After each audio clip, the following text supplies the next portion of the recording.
Una po, sinet po natin ang tool na ginamit natin sa 005.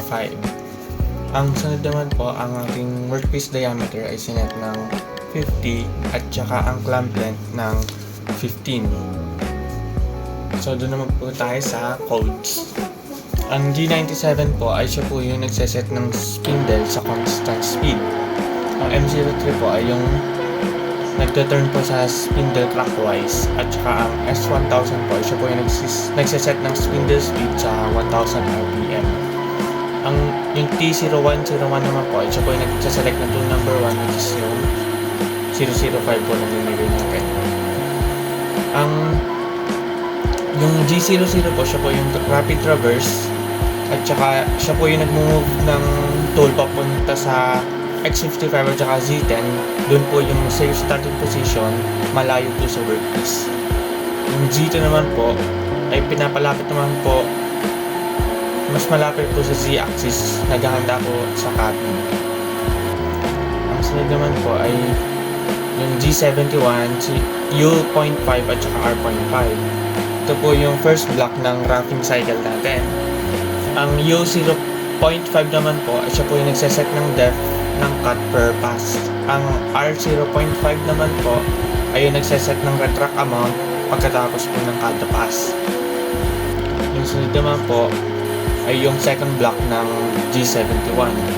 Ang P6 at saka ang Q7 po, siya po yung nagde-define ng start at saka end ng contour gamit po yung sequence numbers na N6 to N7. Yung U0.5 naman po at saka W0.5, siya po yung nag-relieve ng finishing allowances sa X at saka sa Z. Ang F naman po ay yung nagseset ng feed rate.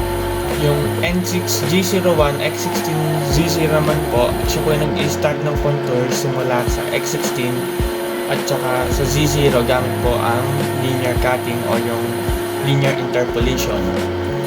Yung X24Z Negative 3 naman po ay yung nag-move ng tool diagonally para po kumuha ng tapered cut. Yung G-10 naman po ay nagdagawa ng straight cut along the Z-axis. Yung X34 G-30 naman po, siya po yung isa pa po ang angled cut pero ini-increase na po yung diameter. Yung G-23 naman po ay nag-straight lang po, may straight cut lang po uli along sa Z. Yung G03 naman po ay yung circular interpolation na counterclockwise. Ang gamit naman, ang X40Z -26 R2 naman po doon. Nag-create po siya na counterclockwise arc na may radius na 3. Ang sunod naman po ay yung G01 X44. May straight cut po doon na nag-increase ng diameter. Yung G02 naman po, X50Z -29 R3. Meron naman po siyang clockwise arc na may radius na 3. Ang N7 G01 G-45 naman po ay yung end ng contour. Itong tool po ay continuous cutting straight along sa Z to G-45. Yung G00 X55 Z10 naman po ay yung rapid traverse na po uli na ang tool naman po ay rapidly nagre-return sa safe position. Ang M30 naman po ay nagmamark ng end ng program at saka rini-reset niya.